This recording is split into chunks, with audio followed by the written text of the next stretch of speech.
Hey everyone, this episode of Question and Answer with Indigospeaker is brought to you by the color blue. Alright, so I am just going to go off memory here of the comments and questions that I remember. So, from John, we had a question about recommendations on books for ceremonial magic. And yes, I have a bunch of recommendations. They're all sitting right here. And we will start off with modern magic. Alright, now a lot of people, kind of snooty ceremonialists, will poo-poo modern magic, especially because it's published by Llewellyn. However, it's excellent. It presents the system of magic designed by Israel Regardie, who was one of the last living of the adepts of the historical Golden Dawn. And the first half of the book, more or less, gets you the knowledge and training you need to perform the opening by Watchtower, which is a classic, very powerful ritual. And then the rest of the book is a pretty fair schooling on what you can do with that ritual. Okay? So to go with this, you're going to want The Golden Dawn by Israel Regardie, once again published by Llewellyn. And it is a collection of all the papers issued to adepts, or neophyte through adept, in the historical Hermetic Order of the Golden Dawn. If you want to get a taste of something far, far older, we have the Book of Abramelin, a new translation, compiled and edited by George Dane, D-E-H-N, translated by Stephen Guth, G-U-T-H. And the classic translation of this was by MacGregor Mathers. It was from a 16th century French manuscript, but these guys found the 14th century original in a very old German dialect, written by Abraham von Worms, a Jewish magician of the time. And it is a complete system of medieval magic, and one worthy of investigation. Highly recommended, very highly recommended. Another one quite highly recommended is The Veritable Key of Solomon. I don't know what the dust jacket looks like. I kind of remember, but I lost it a while ago. I treat my books badly sometimes, but the new translation of this, the translation by Stephen Skinner and David Rankine, blows the old one out of the water. It is very, very good stuff. Another good one to look for, The Mystical and Magical System of the AA by James A. Eshelman. E-S-H-E-L-M-A-N. Eshelman.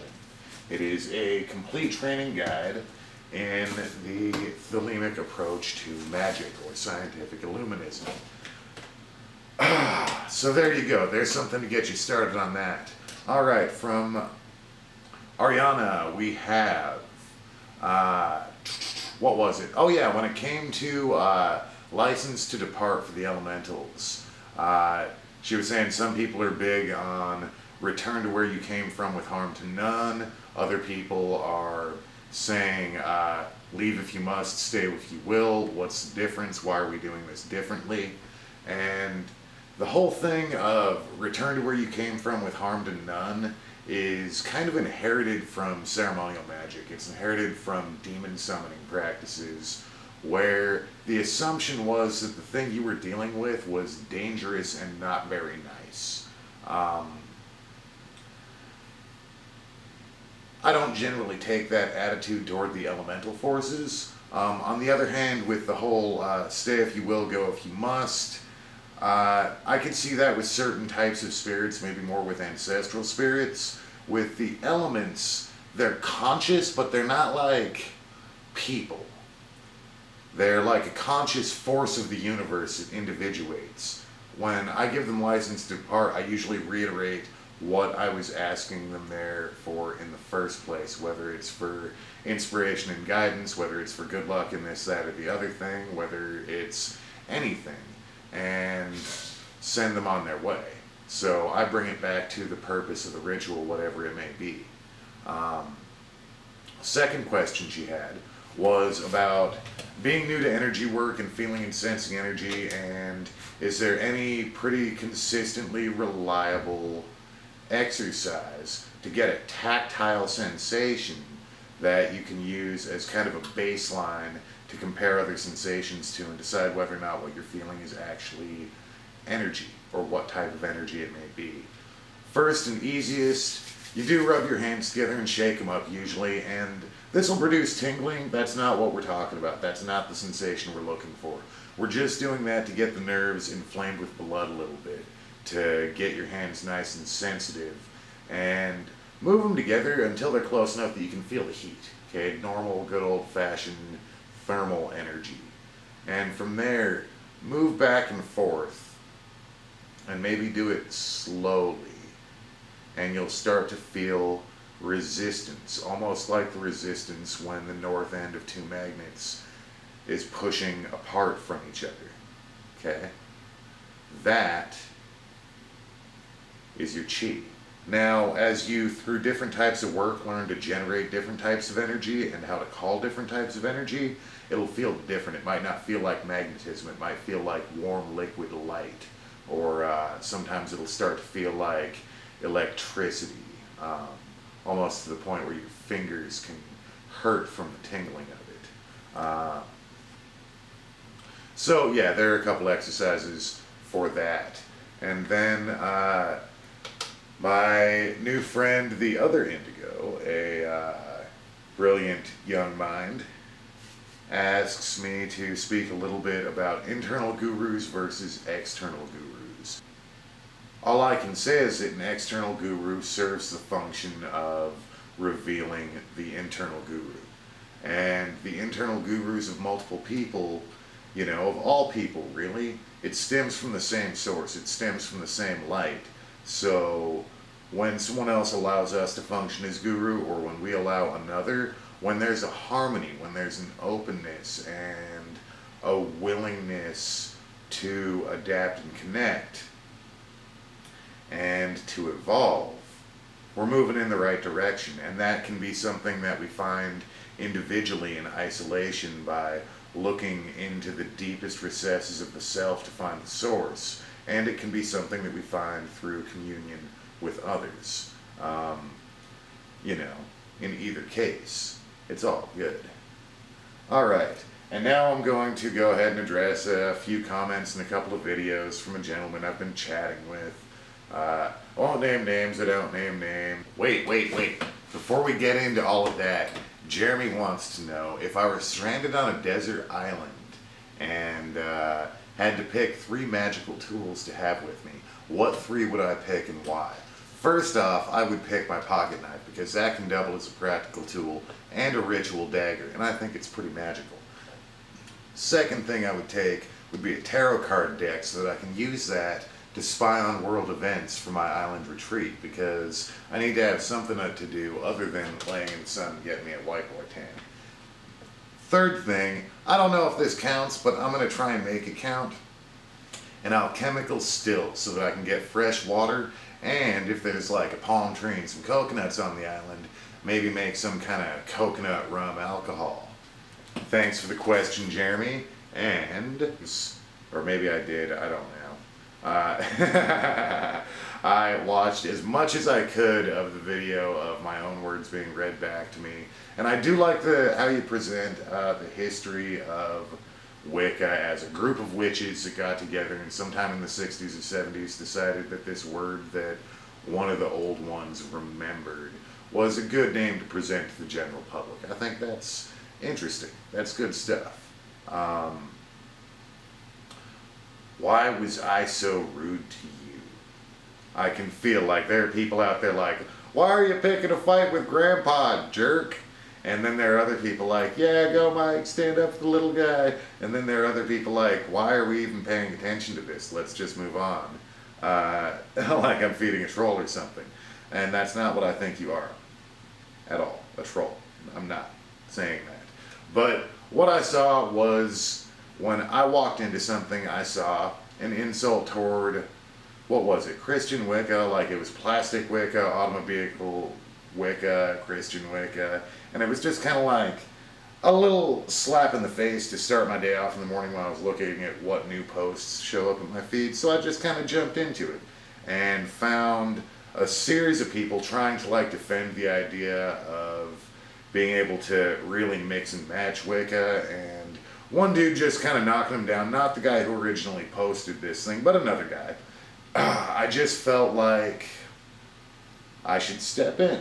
There are a lot of people who are in very, very, very, very, very Christian communities and very Christian places. Entire families are Christian. And for them to exist without Christianity is very difficult, and it might be deep inside them, and a lot of religious experiences are still happening in a Christian context. So if they want to step out and say, hey, can I be Christian and be Wiccan? My response to them is yes, absolutely. You have family here. We are ready to be your brothers and sisters if you're ready to be ours. And that's all good. It's an open door policy. It's an opening for this knowledge and connectedness with the earth and with the ancient knowledge to spread far, far further into this world. And we need more of that. Now, I know that's not what came across. What came across was me being offended, and as soon as I knocked on an entire essay written about McWicca, and that just got deleted, and a new person came with a more reasonable attitude, but still, that was the guy who made the original video, who still won't admit that there's anything even wrong with the name of it, and that it's purely a philosophical video. And I'm saying that maybe the video itself is philosophical. I'll be honest, dude, I don't spend that much time on the internet, watching videos on the internet. I haven't watched a whole lot of your videos, to be perfectly honest. That teenager in Bent Armpit, Arkansas, or that older adult stopping to take a minute and reflect on some things in life in suburban town in New Jersey where church is the community of the town, you know? Those are the people that might just see an elder, a respected elder from an old tradition,